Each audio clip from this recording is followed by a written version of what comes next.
प्रिय दर्शकों, नवग्रहों में राजा सूर्यदेव जो साक्षात देव हैं, ऊर्जा के स्रोत हैं, प्रकाश के एकमात्र स्रोत सूर्यदेव हैं।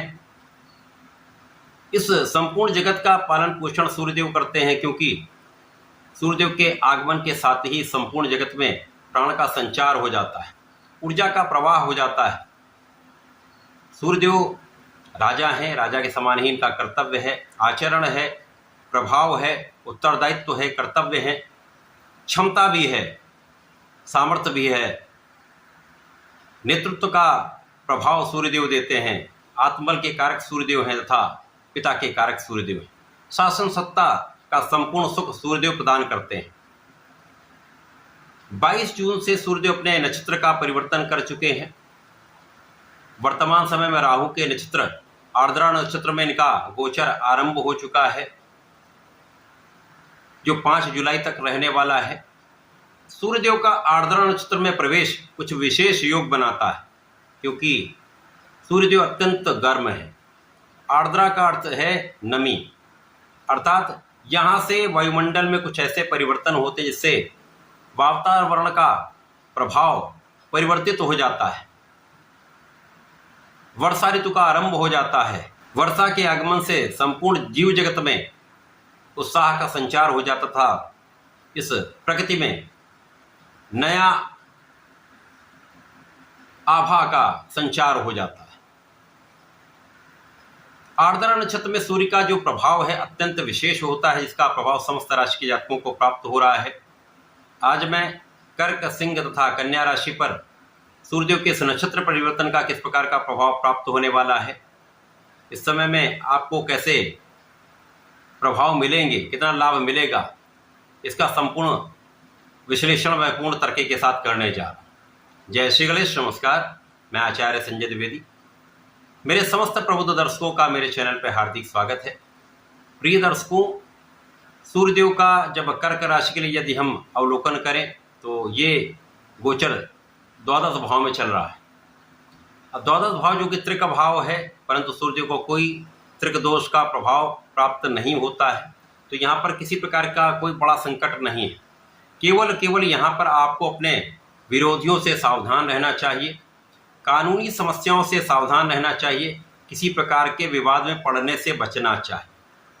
परंतु यहाँ पर सूर्यदेव का प्रभाव आपको कानूनी समस्याओं में विजय दिलाने वाला होगा, शत्रुओं पर अंकुश लगाने वाला होगा, आपके ऋण से आपको मुक्त करने वाला होगा। लेकिन इस समय में जो परिवर्तन होंगे उससे कुछ एलर्जी की संभावनाएं हो सकती हैं, आपकी आंख से संबंधित कुछ विकार हो सकते हैं, अथवा सिर दर्द की समस्या यहाँ पर हो सकती है।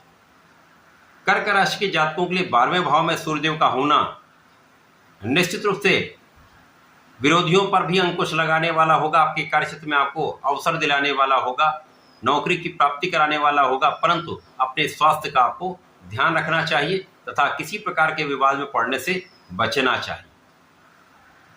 इसी प्रकार से यदि सिंह राशि के लिए यदि हम अवलोकन करें तो सूर्यदेव का ये गोचर स्वयं की राशि के लिए एकादश भाव में चल रहा है। एकादश भाव जो लाभ का भाव, जहाँ पर समस्त ग्रह एक अच्छा प्रभाव देते हैं, यहाँ पर सूर्यदेव मित्र की राशि में है। अब ये राहु के नक्षत्र में गोचर कर रहे हैं, तो यहाँ पर कुछ विशेष लाभ मिल सकते हैं। अचानक आपके कार्य में प्रगति हो सकती है, अचानक आपके कार्यक्षेत्र में आपको एक पद का लाभ मिल सकता है, अचानक आपके किए हुए प्रयास यहाँ पर सफल हो सकते हैं, अथवा जो काम आपके विलंबित चल रहे थे, लंबे समय से आप प्रयास कर रहे थे, काम बन नहीं पा रहे थे, उन कामों में प्रगति होना आरंभ हो जाए। इसी प्रकार जो आपके ज्ञान का क्षेत्र है वो विस्तृत होगा, शिक्षा प्रतियोगिता में आपको सफलता मिलेगी। इसी प्रकार से जब भी राहु के नक्षत्र से सूर्यदेव का संबंध बनता है तो कुछ विशेष लाभ मिलते हैं। जैसे यहाँ पर जो आपका कहीं आत्मबल डगमगा रहा था, उसमें वो समस्या दूर हो जाएगी, आपका आत्मबल बहुत अच्छा रहेगा, तो आप अपना संपूर्ण प्रयास सही दिशा में कर पाएंगे।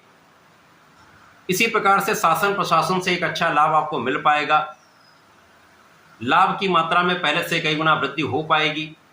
आपके कार्यक्षेत्र में कहीं न कहीं से आपके येन केन प्रकार काम बनते चले जाएंगे। आपकी बुद्धि का बल श्रेष्ठ रहने वाला है, आपकी गणनाएं बहुत अच्छी रहने वाली हैं, आपके नेतृत्व की क्षमता बहुत अच्छी रहने वाली है। तो यहाँ पर यदि आप अपना संपूर्ण प्रयास सही दिशा में कर रहे हैं तो इसका विशेष लाभ आपको निश्चित रूप से प्राप्त होगा। इस समय संतान भी अच्छी रहेगी, संतान से आपको लाभ भी होगा तथा इस समय में स्वास्थ्य समस्याएं कम से कम होंगी। जो आपके जीवन साथी के साथ सामंजस्य में समस्या थी वो दूर होगी। साझेदारी में भी जो भ्रम था वो दूर होकर एक अच्छा लाभ आप ले पाए। इसी प्रकार से यदि कन्या राशि के लिए हम अवलोकन करें तो कन्या राशि के स्वामी बुध हैं, बुध और सूर्य का मित्रवत भाव है और यहाँ पर आपके लिए दसम भाव में ये गोचर चल रहा है। दसम भाव जो केंद्र का भाव है, कर्म का भाव है, अत्यंत विशेष भाव है और यहाँ पर सूर्य जो प्रभावी इसलिए होंगे क्योंकि मित्र की राशि में बलवान भी हैं तथा दिग्बली भी हैं। अब आर्द्रा नक्षत्र में जब ये गोचर करेंगे तो यहाँ पर बुद्धि अत्यंत तीक्ष्ण हो जाती है, आपका कूटनीतिक भाव, आपका राजनीतिक भाव अत्यंत प्रबल हो जाता है, जिसका प्रभाव आपके समस्त क्षेत्रों में मिलेगा। आपके कार्य क्षेत्र में मिलेगा, आपके नौकरी में मिलेगा, आपके व्यापार में मिलेगा, आपके प्रोफेशन में मिलेगा। विशेष रूप से राजनीति में बड़ा अवसर, बड़ा लाभ आप प्राप्त कर सकते हैं। इस समय में कार्यक्षेत्र का विस्तार निश्चित रूप से होगा। इस समय में पद की प्राप्ति हो सकती है, इंक्रीमेंट अच्छा हो सकता है तथा आपके प्रभाव से, आपकी क्षमता से, आपकी योग्यता से, आपके प्रयासों से आपको कार्यक्षेत्र में जो आपका असाइंड काम है उसमें सफलता अवश्य प्राप्त हो।